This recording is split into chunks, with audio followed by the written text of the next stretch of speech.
Okay, introduction to Git. As you see in the title, it's an introduction to Git.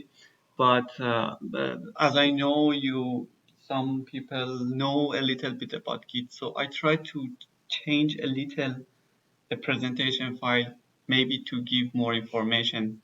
I hope you like it. As you know, Git is a version control system to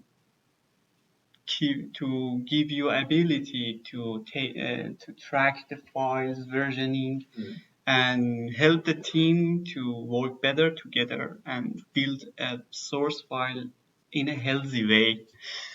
So maybe Git has some blurry terms when it comes. Actually, Linus Torvalds, the founder of Linux, has created these tools for 2 weeks, as he says, and that's because in that time the people who were working on Linux kernel had a problem because the version control system in that time was something, I don't know what was the name, but they decided to make it as a membership paid thing, and they tried to create something that is fully open source for themselves, and that is the consequence of that effort. But after that, because it's an open source project, you would see lots of new tools, lots of new features inside the Git that sometimes make you confused, because you can see lots of terms like reset, rebase hard, rebase mix, then merge, and it takes time to realize what is the difference between them. Created this the this presentation, but I don't know what I was thinking at that time because it's a little bit funny. The first thing is about versions of my codes. It means that when I'm working on a project, maybe it's just my own project, maybe it's one person project. I need to track my changes during that time. What changes, like adding a file, updating some lines of codes, or deleting some resource files. And in that case, sometimes I need to compare my changes between the previous one, between my current version of code to 2 weeks before, because I did some mistake in my code and I need to figure out what happened. Um, and also just assume in some projects are like ours that is 15 years old, uh, that's a perfect thing to realize what's happened to the project and who changed the things, and when this feature files added to our project, that gives us more insight about the changes. And so the projects, because are always evolving, and I mean Jack, that is a programmer and is working on his own project, needs sometimes to look at the previous versions, and also he needs to know which codes were either removed or added. But in case of version control systems, it's not only the Git. There are some CVS or some other tools that are doing that, but there are some differences between them. Their architecture has differences. If you assume that you are just working on your local computer, you would see that you can use some version control systems that stores data version by version without any problem. But there are some architectures that are more centralized version control. It means that there is a server somewhere that keeps all the changes in them, and people can connect to that, gives the latest updates, push the changes, and always a server controls everything. So the codes are not just in a system. We have another architecture that Git is using, that architecture named distributed system, that I'm going to talking about. Free and open source distributed version control system designed to handle everything from small to very large projects with speed and efficiency. As Linus Torvalds says, it's really performance centric, and in case of comparing changes, it's really faster than the others. He claims that if you want to do something like comparing two big batch files, Git is more successful in that compared to the other system. They are so slow, and it's because of their architecture. Uh, Git started in April 2005, and thousands of people right now are working with that. And there's a website you can easily go to there. There's a huge documentation from anything, but actually, in my point of view, the documentation in Git SCM is a little bit hard to read, and it's so detailed. So maybe it's really complete, but needs more time to read. But anyway, you can download it from here, and you can have a local Git for your system. But what does it mean when we say that Git is distributed? It means every Git that is installing on every machine has a full component of the Git. It means that it can do anything with that. In previous systems like VCS, that is server client, you just install a client in your machine and you connect to a server. There are two different applications. And you can just say, okay, client, push these things to the server. But here in the distributed system, every Git that you install can have its own functionality. You can commit, you can have your own branch, you can have your own source files in your local machine. And just if you like, you can push it to a remote Git. This remote Git could be, for example, Arjun's computer, could be Luisa's computer. Everyone can have a remote, and others could be clients, and the opposite. So you can see that here in PC number one, a working copy can commit in a repository. This repository can push in another server and again pull it. Every computer can be its own repository. So that's why we call it distributed.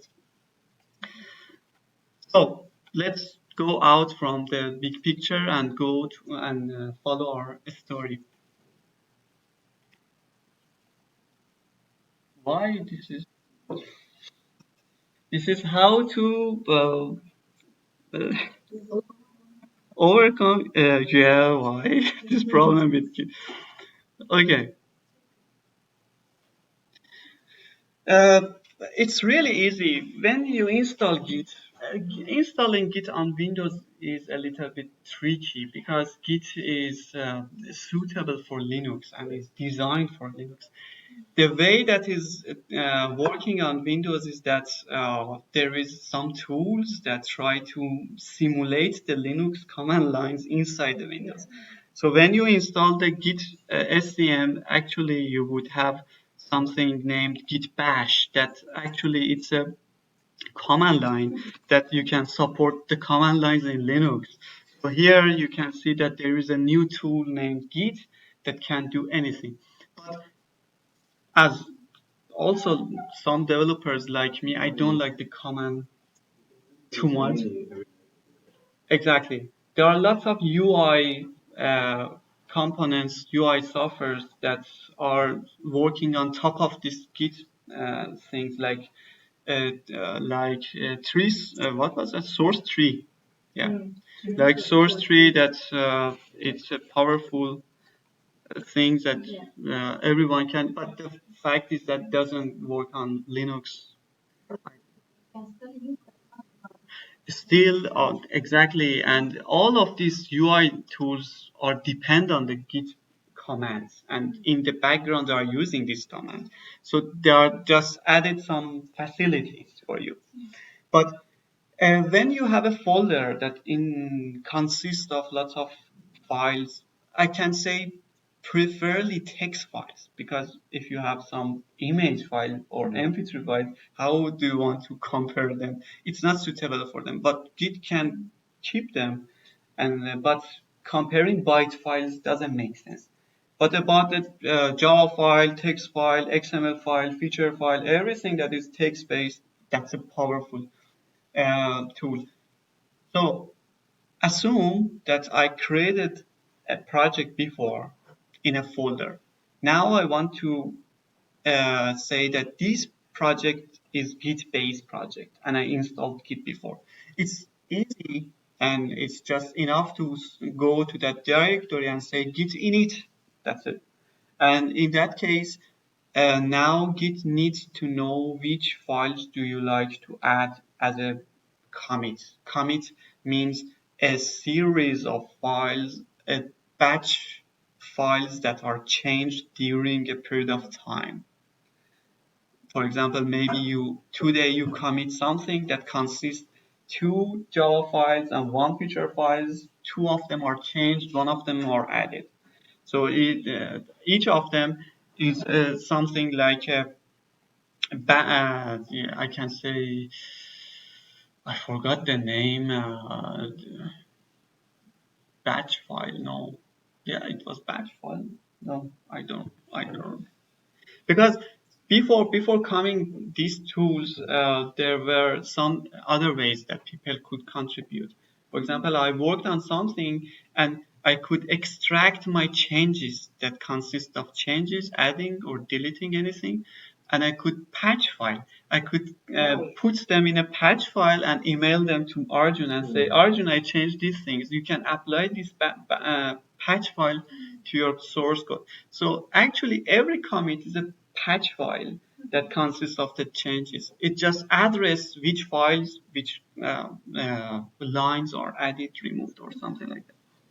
So when I initialize Git, I need to say Git, okay, I changed something like this. I can say Git, add all the files in this folder. I want to address these files as a change things. We call it a stage. We are going to stage some changes. And after staging, before staging, nothing happens. You just added or changed something on the air. But after staging anything by saying add, then you can also, instead of using a star, use the exact file names. Then you need to commit them as a patch file. Let's say commit. And every commit has a message. And also this message in Git is mandatory. In VCS, it wasn't mandatory. You could have some commits without any message. This message has some information about what did I do. Every company has its own rules, for example, for pointing, but how to write the comments for the, the next generation of developers. Exactly, exactly. For example, we have a standard to write a title or 50 characters first, and then an enter and the other description if needed. And then if I did it tomorrow, again I had some changes. Again I say git add, and I have a commit later. What would happen is something like this. Assume that this is my Git on my computer, and this is my folder cool scripts.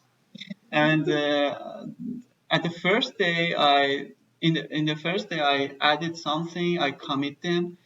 Every commit has a unique ID for itself. So you can always point to that ID every time you want. And also it has a message, and also it has an author and committer. You need, when you are going to commit something, you have to say who I am, what is my name, and what is my email. It's not something that validated. You can say anything, but it's useful for the other people to know who did these changes. Otherwise, it's anonymous.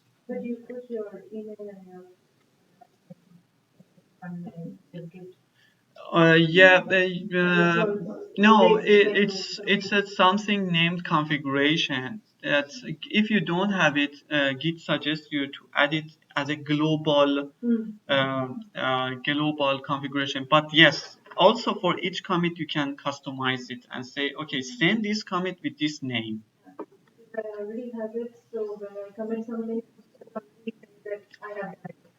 Yeah, exactly.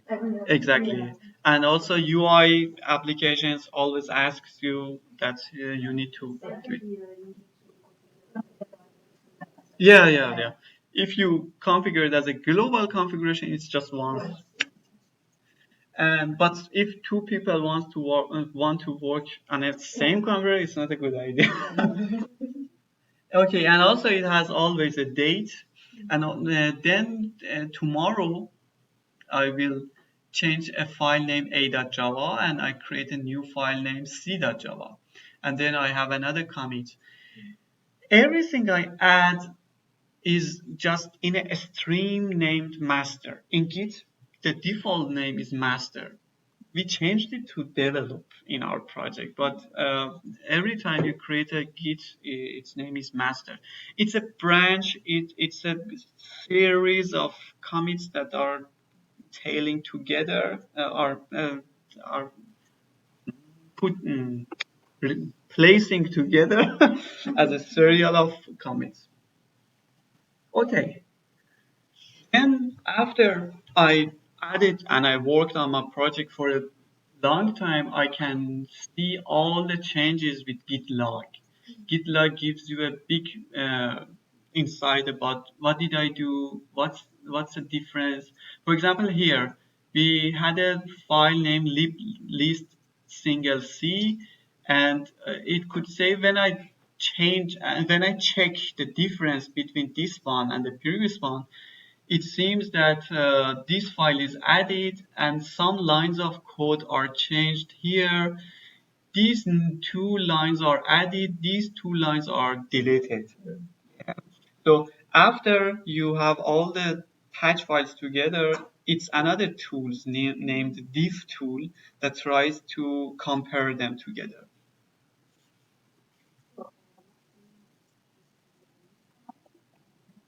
Yeah, exactly. When it says that plus plus, it means something new. Minus means it is deleted somehow, or it has some changes and it is deleted. For example, here in folder A, something removed, and in folder B, it is created again. But also you can have the changes. It has lots of uh, details. Okay, then making friends. Jack, it was Jack, yeah. Have a new friend named Joe that they are working and they want to work together. Now some challenges are adding to our. The first challenge is that Jack wants has a computer, everything is in there, and Joe wants to connect to that Git and grab the changes and we call it clone it and then use from that files. And in that time, we would have a clone source in another computer, but they are not synchronized anymore until you do something or you do some actions or you say that I want to synchronize. But how? On to clone Jack's repository, Joe need to do something like this: git clone from username of Jack, the IP of computer Jack. They should be networked. Yeah. Absolutely. And also this script and the path that they have. Git, as a default, use the SSH protocol to connect, but there is some possibility to use HTTPS also. But HTTPS has some drawbacks, like it's not suitable for moving huge files. You need to configure something in your web server to make it possible, and SSH is always more secure and better. But anyway, SSH is more for Linux user. HTTPS is more for Windows users. So. No, no, no, no, no. Don't go that. But it's possible to configure everything. Okay, Joe tries to add something and tries to commit something, but as soon as he commits something, it's only in his own computer. It's not in Jack's computer. For doing that, we need to say git push, which means that now send the changes to Jack's computer. In the other hand, Jack now needs to fetch the things and pull the things if needed to give the latest changes. Fetch means just what's news, and it just gets some information. It doesn't do anything. Fetch just gives you, okay, develop branch has two commits from blah blah and whoever. And there is no two new tags, and there are two new branches. It's just the news. But pull do something real.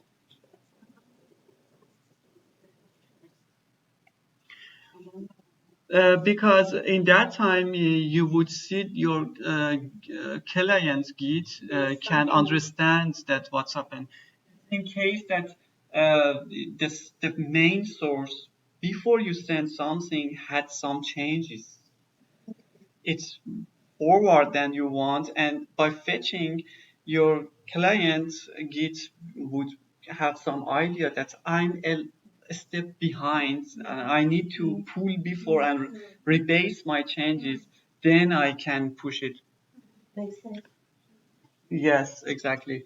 Here, Jack's computer, for example, IP blah blah, it had two commits. Now in Joe's computer, after cloning, Joe tries to add a new commit, the third commit, and then he needs to push it. When it push the changes, then everything is on Jack's computer. But there is a drawback here. If Jack turn off his computer, Joe can't use it anymore because they can't connect to each other. What is the solution? Oh, and this is the pool. Sorry, I'm quicker than my presentation. And this is, and if Jack did something tomorrow, then Joe can easily pull the changes and gives the latest changes to have it in under. Now, let's back to my talk. Uh, the other problem, if Jack turn off the computer, how Joe can use it, or thousands of other developers can use it. For example, assume that everything is on Martin's computer here, then we can't use the project anymore. We need to do it. And one of the solution is that we have a server that every time is on, and we have a Git on top of that, in-house server. But the other option is using one of these great enterprise servers and platforms like GitHub, GitLab, Bitbucket. GitHub is the most famous one, and also GitLab is perfect for. Yeah, previously we used to use Bitbucket. It's from Atlassian. Uh, uh, I can show you all of them. Bitbucket. Bitbucket had a big problem. In our big project, it was so slow, extremely slow, and we don't know why. Maybe they don't have a good infrastructure, but GitHub is perfect. GitLab is another one that is so powerful. GitLab tried to add more functionality like CI server inside that. It means every commit you have, it can run it, test it, but it needs some configuration and also some restriction because it can't build anything. If your builds are connecting to another third party server, it doesn't work. Uh, yeah, I think so. But another good things that it has, you can download it for your own in-house server without using the main GitLab thing. But yeah, as you can see, it supports lots of other tools that's like Azure, I don't know, that can do some more things. And the GitHub doesn't need to introduce. Everyone knows that. GitHub recently acquired by Microsoft, and that's why some open source communities try to migrate to GitLab because they don't like Microsoft at all. But Microsoft is showing that I'm a good guy. Newly, I'm going to move to open source projects, and I have an open-minded thing. Yeah, but the open source community are some people that uh, uh, doesn't like them, don't like them. Okay, anymore. Anyway, but these services are not just Git. They give us some other functionalities like issue issue tracking. You can add some issue like Jira or code review. Code review thing is not something based on a Git. It's not. It's about these tools that's providing. Or let me show you more. Oh, okay. Exit GitHub. And also, this is me. And in actually, then you would see all the packages, all the commits, branches, packages. Packages is something you can ask GitHub to create some artifacts from your product to people who likes to give the latest project, like the exe file, like the jar file. It has some facilities. You can don't use them or release. You can have some milestones that okay, this milestone I'm in the version 2 or something like that. It also can show the contributors. People are working on this, and it has an issue tracking system. You can create an issue here without any Jira or something like that. And uh, also, if I'm not wrong, it has some boards like Kanban boards that say that okay, this issue is in progress, this one is done, or pull request want to when you create a branch that I'm going to talk about it later, and I want to send it to a main stream branch, and I need somebody to check them out. That does it make sense or not? Is there anything? Is there any bug there or not? It's a type of static test when we don't run the project, but we check them by eye or some tools. Action, something added recently, you can say that okay, I have a project that is written with Gradle that I know GitHub supported.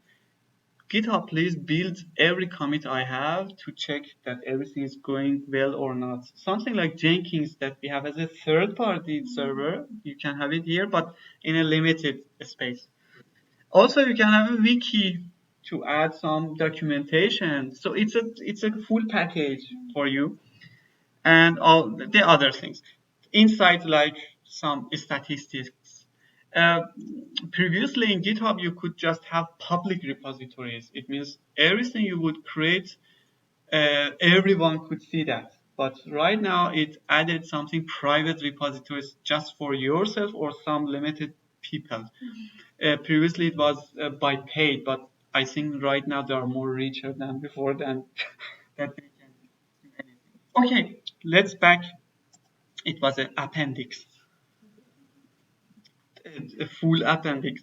Okay, and now what is this? Okay, Jack decides to put the codes on GitHub. So first register on GitHub, create a repository there, and also invite Joe as a teammate there as a contributor and try to push your changes on GitHub. It's really easy. When you have a Git repository in your local machine, Git have something named remote repositories. You can add lots of remote repositories and say, okay, I have a remote repository on Joe's computer. I have another one in GitHub server. And you can put a name on them. For example, it's famous. All Git always tries to name them origin. It means that this is this main source of codes that I have. Then after your change is done, you can say push on origin, not on Joe's computer or something like that.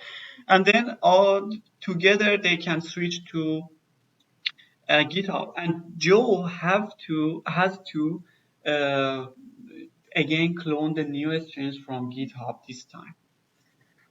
Just like people, codes also can conflict with each other. And but how?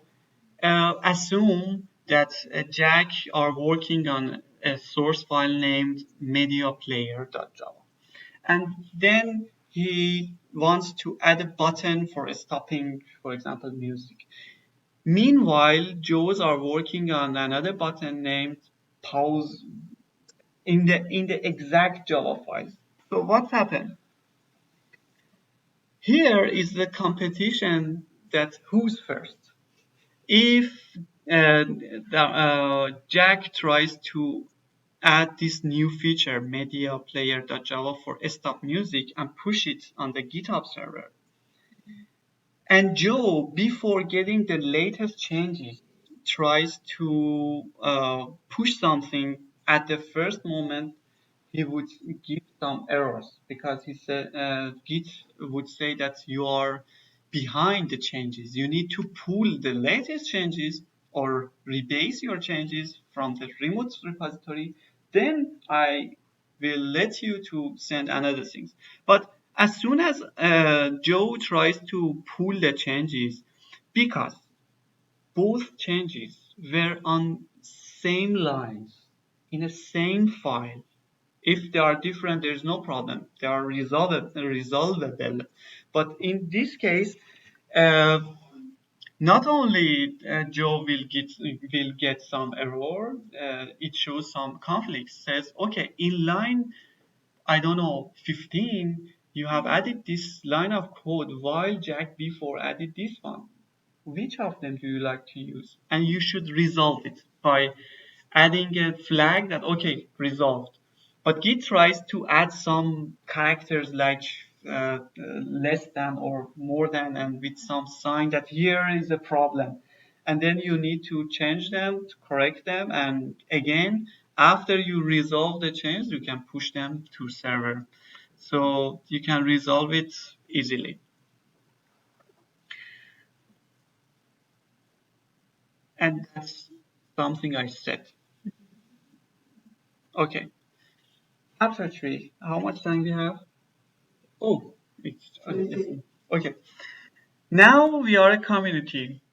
The project seems so shiny, and the people likes to share it, and another people are seeing that project on the internet, on the GitHub, and likes to contribute. First of all, I should say, in some such a platforms like GitHub or GitLab, you can add some restrictions. For example, if we have a branch named master, that is always the main thing. We can rely on that branch. Everything is on top of that. Everything in behind that or in another branches, we assume that there are something in the progress. They are not something we can rely. So that's why right now we always rely on develop branch because it's our main source. So we have a main source in some services like GitHub, GitLab. You can take some, have some restriction. You can say, okay, this user is an admin and is a master. He's who can just push the things into the master. So that's why we put this restriction. Nobody just come to your repository and ruin it. But everybody can use another feature named creating branches. Sika is another person who added to this project as a contributor. She wants to work on this project and add some features, but we struggled with these conflicts during the last weeks every day, and we are screaming to each other. You don't like it. It's not something Linus Torvalds wanted. Linus Torvalds was a person who don't like people, and he just tries to push over the people and have a rule for the project, and don't need to just go and talk with them. And that's a good thing. And in a place that people don't see each other, like the open source projects that everyone is in a different geographical point, that's a perfect feature. That's creating branches that help us. Everybody can have a separate series of commits without annoying the other people. You always, as a default, are in a branch name master. You can rename it, but as default is master. Uh, Jessica tries to add something. Before that, she tries to create a new branch from the latest change of develop, because it's possible that you create a branch from another branch, create a branch from a specific commit, not the latest changes. But it's not a good idea. It's better to get the latest changes and then create a branch. Then she tries to add something. She stage some data, commit them, and push them. But this time, this push doesn't go to master. This time, it goes to Jessica feature file. In another uh, in another meaning, is that true? I don't know. In another way, we can say every time you create a branch, Git system assume that you are currently in this branch. You can't be on two branches in the same time. Then, if you like to switch between the branches, you can have another command name git checkout. You can say, okay, git checkout develop, git checkout Jessica feature branch. Every time you can move between each other. And meanwhile, Git tries to get the latest changes, change the source, and you can see when you check out the new things, you could see that, oh, it is updated with the newest change.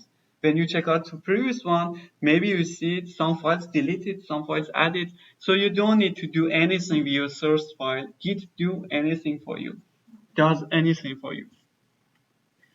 Okay, we have a branch right now. This is Jessica computer and this is GitHub server. Right now we have some commits here, and Jessica tries to add two commits here, and she's satisfied with her working, and nobody screams at her. And Jack and Joe are cool people right now because they know that using this feature would help them. But after everything went well, she would push it to GitHub server. As soon as GitHub server sees that Jessica is pushing something that has another name and has another branch name, Git server tries to create the branch as a new branch on the server either. Before that, everything is just on Jessica's computer. So every time you push a new branch, GitHub, your server, or another GitHub, a Git server would create it exactly the same. Here, Jessica introduces her ideas to the project and Jack reviews her changes. This review thing is something happening inside the platforms like GitHub. If we don't have GitHub, Jack maybe need to go and have a Git difference check between, because there is some tools in Git you can check the difference between the master, for example, branch with another branch, and you can see what's different between them. But GitHub can do it easily for you without doing anything. So they try to create a pull request, and some people say this word pull request is not a good name. Pull request, I request to pull, I request to push. I don't know. That's why in GitLab you would see the name push request, but in GitHub you can see pull request. Anyway, here is in GitHub that is really cool, and with color you can see two lines added, one line removed. One line's added, maybe had some changes, one line removed. And again here, and also this tool tries to hide some lines of code that didn't change. These things added. Okay, now code reviewer can go there. And also this plus things is for GitHub. You can click and write some comments. And then reviewer can say, okay, I approve, everything good. But you can say, no, I don't approve, reject it. Please, let's go and change these things, and uh, then I will accept them. Okay, now assume that these two changes are accepted from Jack as a master of this Git repository. And Jessica tries to merge them. So it's easy. Uh, Jack or Jessica itself, if one of them that has access, here developers in our system have, all of the developers has access to developers, so everybody can push on top of that. Jack, for example, tries to fetch the things to get the latest news. Then, while Jack is on the branch master, would say git merge with Jessica feature branch, and then after after everything merged and nothing happened, then push. You would see the changes of Jessica is now on master branch, and then Jessica can go and delete the latest branch because we don't need it anymore. Every branch has a statistics that can say, okay, I'm 2 level forward or I'm 100 steps behind. So every time you can see that where is your branch. Your branch, it's good to be always updated to doesn't make any conflicts.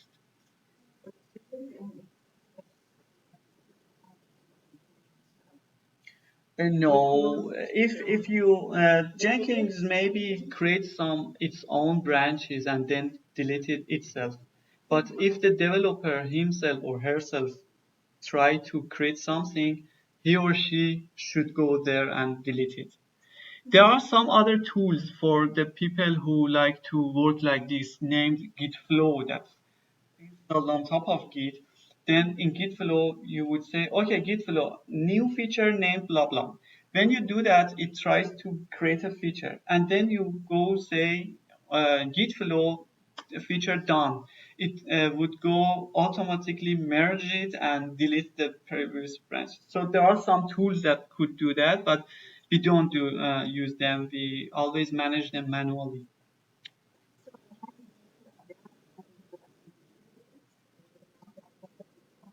You can create a branch, any type of branch, but and you can leave it forever. But yeah, exactly, it's doable. And this is something I told.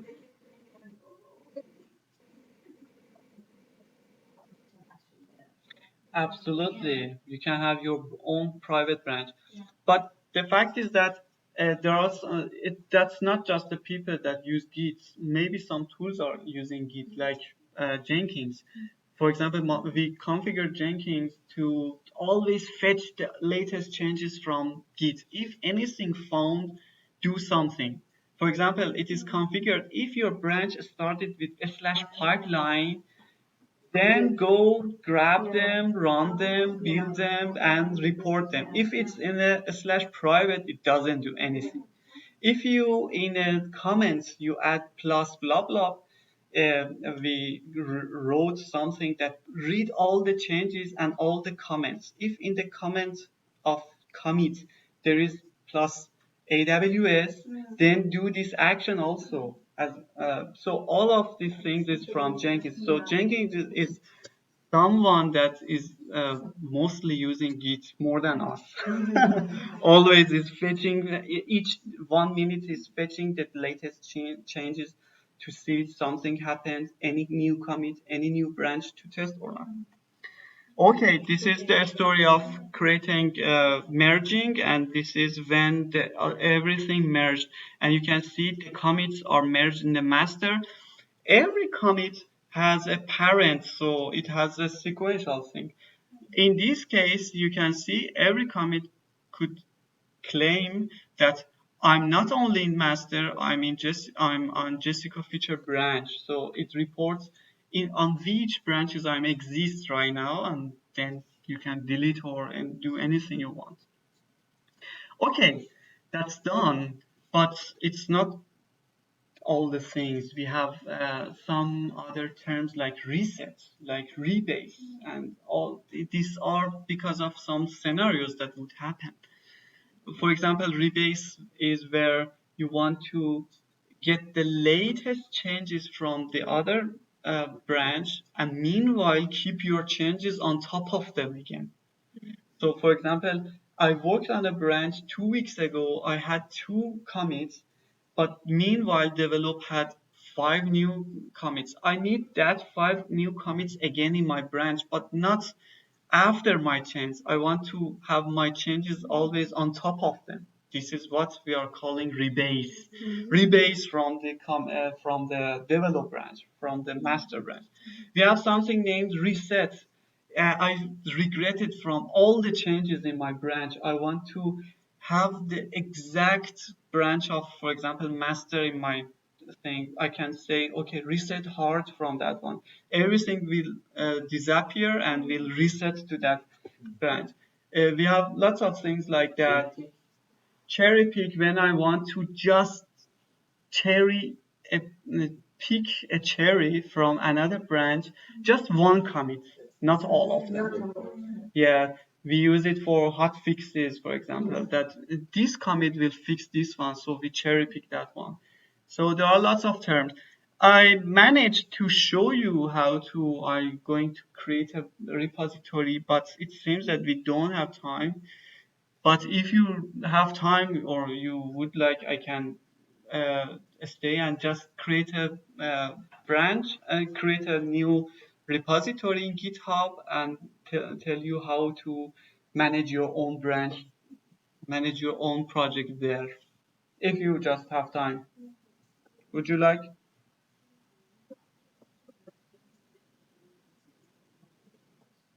Checkout is always moving from another. We have something named ref log, reference log. Log is the sequential of commits we have in a branch. So assume, for example, here, this is a ref log for cool scripts. This is a ref log for Jessica branch.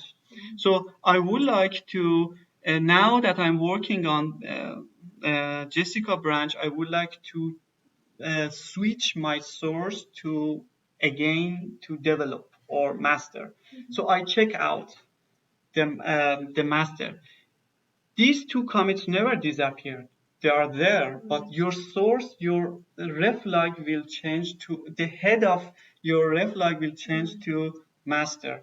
And each time you can move between the branches, and as I said, you can see the source of all the sources are changing when you check out between the things. So it doesn't do anything but in your local machine to just check out between the. For example, if you check out a project from internet as default, you check out the master branch. And then you would like to go to another branch that somebody just created and work on that branch. You need to check out that branch to have the latest changes. It's just like a hard disk that you have a head. You change the head to another one to work on that line and add your commits on top of that line. Okay, okay, okay.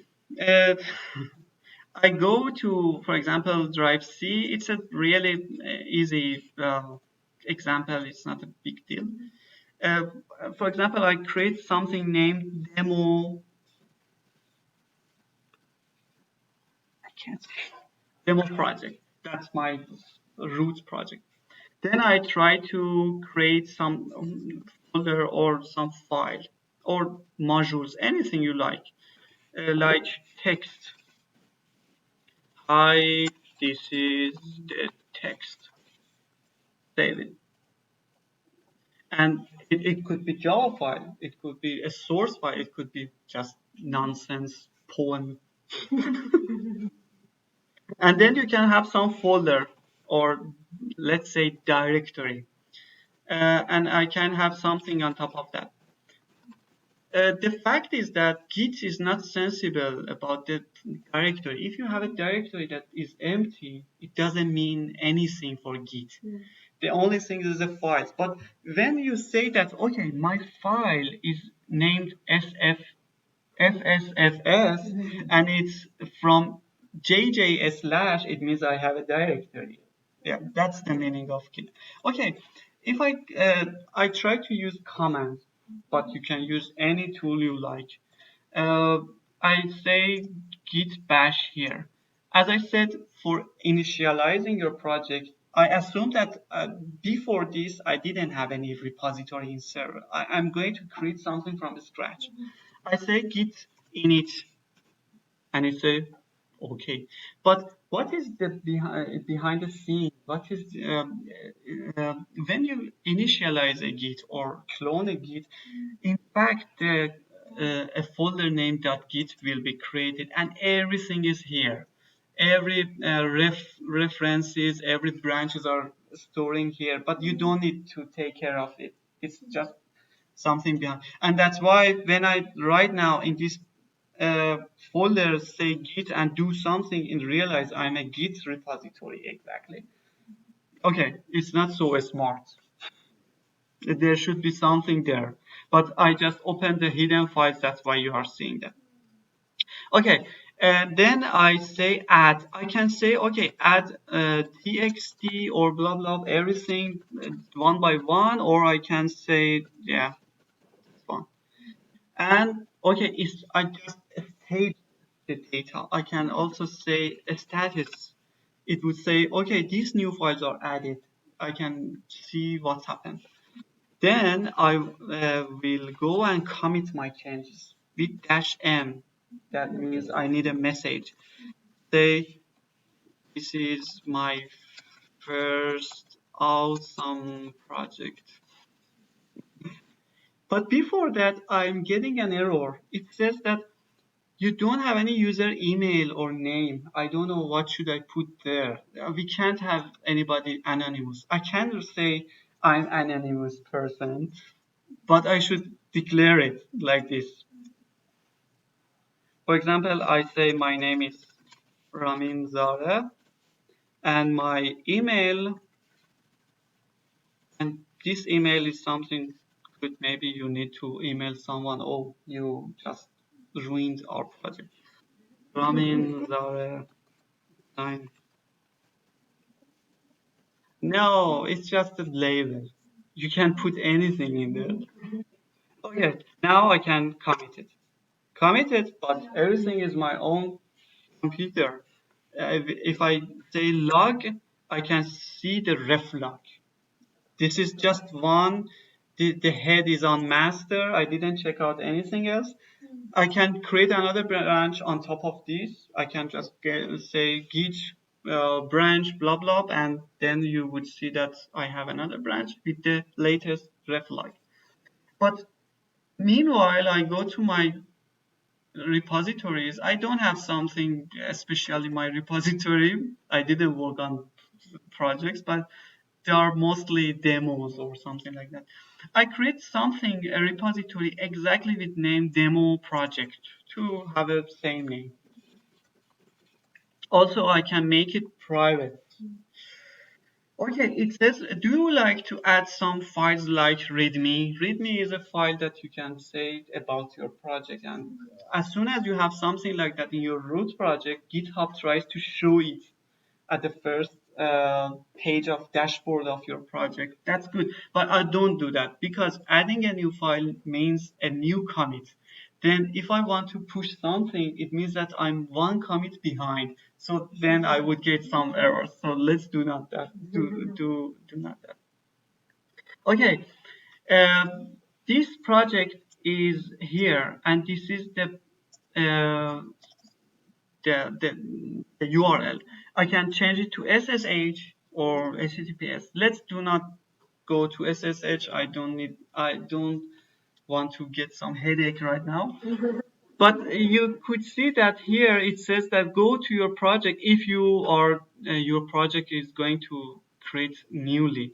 Init them, add them, commit it, and add a remote. What is this? Git remote means that okay, I want to declare another URL here that is named origin. It's another reference to another remote repository that maybe later I would like to push in there.